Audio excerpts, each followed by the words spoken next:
मरीज खून अपने जिस्म में लेने से पहले जीने के लिए नहीं पूछता है कि ये खून हिंदू का है कि मुसलमान का है। देने वाला भी ये नहीं सोचता है कि हमारा ये खून हिंदू के जिस्म में जाएगा या मुसलमान मरीज के जान में जाएगा। यही मैसेज आज के दिन में हमारे पूरे हिंदुस्तान में होना चाहिए कि ना हिंदू ना मुसलमान बल्कि इंसान जैसा हम लोगों को जीना चाहिए।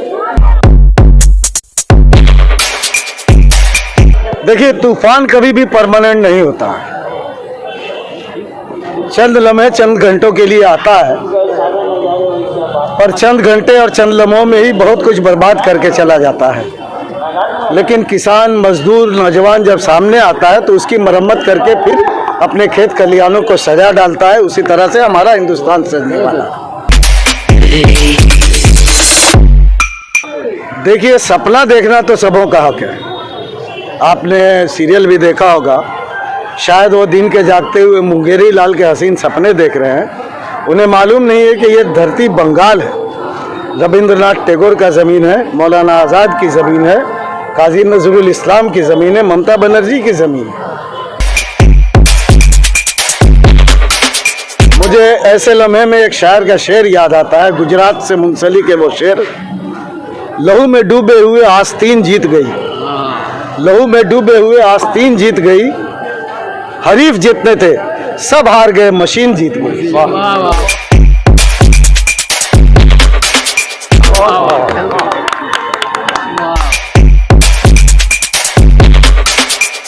आप क्या किसानों को हिंदुस्तानियों से अलग समझते हैं? उनका जुल्म तो पूरे हिंदुस्तान पे हो रहा है, तो किसान को भला वो कैसे बख्शेंगे? जिन लोगों को वो खालिस्तानी, हिंदुस्तानी या मुसलमान कहते हैं, उनके पास दो दो सर्टिफिकेट्स हैं। हमारे आबा अजदाद ने बाई चॉइस हमें इंडियन बनाया, हमारे आबा अजदाद ने हिंदुस्तान को चॉइस किया और हम बाई बर्थ इंडियन है। हमारे पास दो दो सर्टिफिकेट हैं, उसके पास तो सिर्फ एक ही सर्टिफिकेट है कि वो उसने इस धरती पे किसी सूरत से जन्म ले लिया, इसीलिए वो हिंदुस्तानी है। हमारे पास दो सर्टिफिकेट, उसके पास एक सर्टिफिकेट। हम बाई चॉइस इंडियन, हम बाई बर्थ इंडियन। ये बंगाल की जनता है, इन्हें मैसेज लेने की ज़रूरत नहीं है। ये एक ऐसा मैसेज देंगे कि जिसकी आवाज़ यहाँ से उठेगी और पूरे हिंदुस्तान में गूंज के फिर वो जो नया पार्लियामेंट बना रहा है ना, शायद वही उसका मुर्दा घर साबित होगा। जब तक पश्चिम बंगाल में हम लोग की नेत्री ममता बनर्जी, जो पूरे हिंदुस्तान में तमाम लीडर नरेंद्र मोदी के डर से घर में ढुक गए हैं, एक ये शेरनी पश्चिम बंगाल से आवाज़ दे रही है कि आओ और मुझे आजमाओ और मेरे पश्चिम बंगाल के लोगों को आजमाओ। आपको इसका रिजल्ट जो है 2021 में मिल जाएगा। और आप लोग ये जान के रखिए, कौन आता है कौन जाता है ये देखने का नहीं है। इन लोगों ने 2019 में लोकसभा के इलेक्शन में गद्दारी किया पार्टी के साथ रहकर। पार्टी से ये लोग जो है, जो गलत आदमी है, जा रहे हैं। अक्सरियत के साथ फिर हुकूमत देखिएगा टीएमसी की बनेगी। और हिंदू, मुस्लिम, सिख, ईसाई भाई जिस तरह पश्चिम बंगाल में हम लोग मिलकर रहते थे, आइंदा भी हम लोग ऐसे मिलकर रहेंगे नेत्री ममता बनर्जी के नेतृत्व में।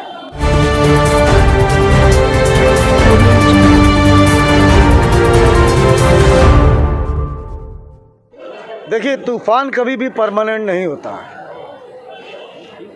चंद लम्हे चंद घंटों के लिए आता है, पर चंद घंटे और चंद लम्हों में ही बहुत कुछ बर्बाद करके चला जाता है। लेकिन किसान, मजदूर, नौजवान जब सामने आता है तो उसकी मरम्मत करके फिर अपने खेत खलिहानों को सजा डालता है। उसी तरह से हमारा हिंदुस्तान सजने वाला है। देखिए, सपना देखना तो सबों का हक है। आपने सीरियल भी देखा होगा, शायद वो दिन के जागते हुए मुंगेरी लाल के हसीन सपने देख रहे हैं। उन्हें मालूम नहीं है कि ये धरती बंगाल है, रविंद्रनाथ टैगोर का ज़मीन है, मौलाना आज़ाद की ज़मीन है, काजी नजरुल इस्लाम की ज़मीन है, ममता बनर्जी की ज़मीन है। मुझे ऐसे लम्हे में एक शायर का शेर याद आता है, गुजरात से मुंसलिक है वो शेर। लहू में डूबे हुए आस्तीन जीत गई, लहू में डूबे हुए आस्तीन जीत गई, हरीफ जितने थे सब हार गए, मशीन जीत गई। आप क्या किसानों को हिंदुस्तानियों से अलग समझते हैं? उनका जुल्म तो पूरे हिंदुस्तान पे हो रहा है, तो किसान को भला वो कैसे बख्शेंगे? जिन लोगों को वो खालिस्तानी, हिंदुस्तानी या मुसलमान कहते हैं, उनके पास 2-2 सर्टिफिकेट्स हैं। हमारे आबा अजदाद ने बाई चॉइस हमें इंडियन बनाया, हमारे आबा अजदाद ने हिंदुस्तान को चॉइस किया और हम बाई बर्थ इंडियन है। हमारे पास 2-2 सर्टिफिकेट हैं, उसके पास तो सिर्फ एक ही सर्टिफिकेट है कि वो उसने इस धरती पे किसी सूरत से जन्म ले लिया, इसीलिए वो हिंदुस्तानी है। हमारे पास 2 सर्टिफिकेट, उसके पास 1 सर्टिफिकेट। हम बाई चॉइस इंडियन, हम बाई बर्थ इंडियन। देखिए ये बंगाल की जनता है, इन्हें मैसेज लेने की ज़रूरत नहीं है।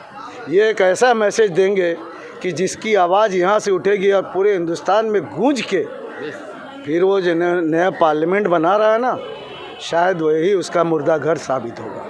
बोले अभी सलीम भाई कि एक तूफ़ान है, थोड़ी देर के लिए आता है, फिर मरम्मत सब हम मिल के कर लेते हैं।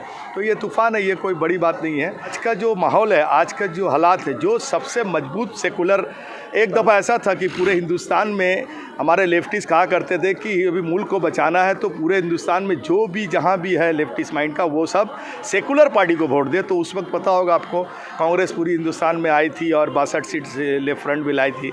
तो आज जो माहौल है हमारे बंगाल का, यहाँ पे सबको इकट्ठा होकर हम लोगों को एक ऐसा सेकुलर ताकत को वोट देना है जो हमारे बंगाल को बचा सके और फिरका परस्ती को शिकस्त देके। तो आप लोगों के सामने है कौन एक मजबूत और सेकुलर है।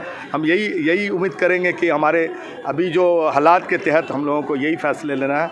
और सबों से गुजारिश है, क्योंकि मैं फ़ुटबॉल से जुड़ा हुआ हूँ, कि फ़िरका परस्ती का कोई जगह नहीं है। देखिए हमारे टीम के अंदर में अभी भी हमने कहा यहाँ पे कि हमारे टीम के अंदर में एक टाइम ऐसा मोहम्मदन स्पोर्टिंग क्लब, मोहम्मद के नाम का क्लब है, वहाँ पे 11 के 11 हिंदू खिलाड़ी होकर टीम को खून पसीना अपना बहा के टीम को चैंपियन कराए कई एक ट्रॉफी में।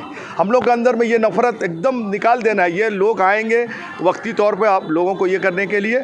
मेरी यही आज तमाम लोगों से इल्तिजा है जनता टीवी के जानिब से कि आप लोग ऐसा एक मजबूत ताकत तृणमूल कांग्रेस छोड़ के ममता बनर्जी अकेला लड़ रही है, आप देख रही है अकेला, तो आज तो उनको कामयाब करना है। यही हमारा भी मैसेज है हमारे तरफ से।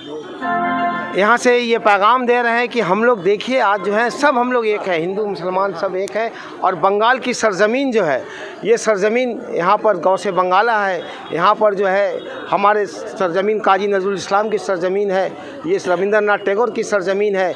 और ये जो आप मिदनापुर देख रहे हैं, यहाँ से जो है खुदीराम जो है ना कि ये सरज़मीन है, ये नाथूराम की सरज़मीन नहीं है, ये खुदीराम की सरज़मीन है। और खुदीराम की सरज़मीन से जो है ना, जिस तरह हम लोग एक इनकलाब लेकर जो है यहाँ देश को आज़ाद किया था, दोषी हम लोग एक इनकलाब यहाँ पे आए थे, 34 साल के शासन को हम लोगों ने यहाँ पे ख़त्म किया था और यहाँ पे माँ माटी मानुष की सरकार बनी थी।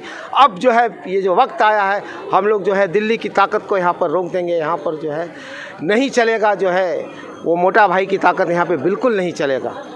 अस्सलाम वालेकुम जनाब, सबसे पहले मैं इस वार्ड के सदर डॉक्टर मास्टर शमसुल हुदा और एक साबिक काउंसिलर और हावड़ा जिला तृणमूल कांग्रेस के जनरल सेक्रेटरी दोस्त भाई सलीम को मुबारकबाद पेश करता हूँ कि हर साल की तरह इन साल भी उन्होंने जो आज खून हत्या कैंप का प्रोग्राम किया है, इससे ये मैसेज जो है पूरे पश्चिम बंगाल में जा रही है इस 20 नंबर वार्ड से कि अभी आपको सलीम अजीजी बता रहे थे कि मोटा भाई की हुकूमत में मोटा भाई या पत्ता भाई या नाटा भाई का बात नहीं करना चाहता हूँ या दाढ़ी वाला भाई का बात नहीं करना चाहता हूँ।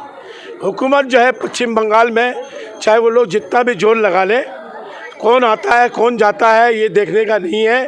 पश्चिम बंगाल हर वक्त अमन सुकून शांति का ये स्टेट रहा है और इंशाअल्लाह मैं हम लोग समझते हैं कि आइंदा भी ऐसे ही रहेगा।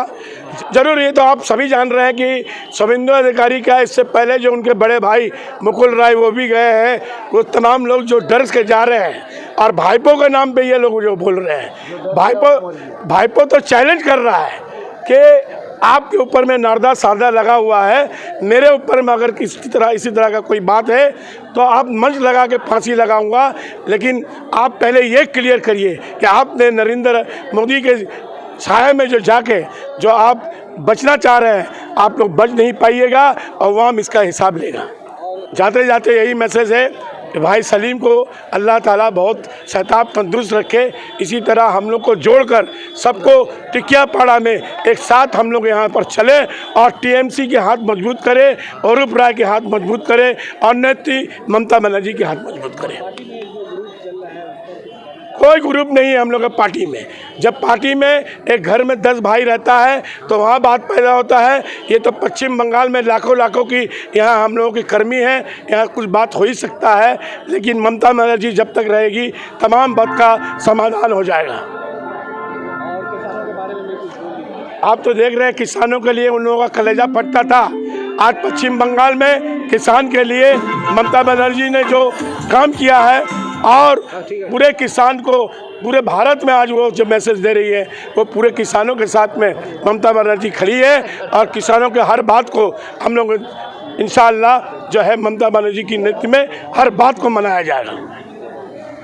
आखिर में बस इतना कहते कि बोल नहीं पा रहे थे। जो सीए का कानून आ रहा है बंगाल में भी आएगा और उसके साथ साथ एनआरसी भी आएगा। हम लोग मिल करके इसका मुकाबला करें। इसके जब आप यहाँ से उठिए, चाहे खून दीजिए, चाहे उस खून देने की सोच के पीछे आपकी काबिश और कुव्वत रहे, लेकिन ये भी अहद कीजिए कि ये जो परीक्षा है, ये जो इम्तिहान है, ये जो एग्जामिनेशन है, ये जो आ रहा है, ये ऑनलाइन भी नहीं है, ऑफलाइन भी नहीं है, लेकिन हम लोग की जिंदगी का सबसे बड़ा इम्तिहान होगा और इसमें किसी भी हालत से फेल होने की कोई गुंजाइश नहीं है। इंशाअल्लाह हम लोग सब मिल करके इसमें कामयाब होंगे और अपनी दीदी को फिर से तीसरी बार उस जगह में देखेंगे जहां आप उनको देख रहे हैं। बहुत बहुत शुक्रिया।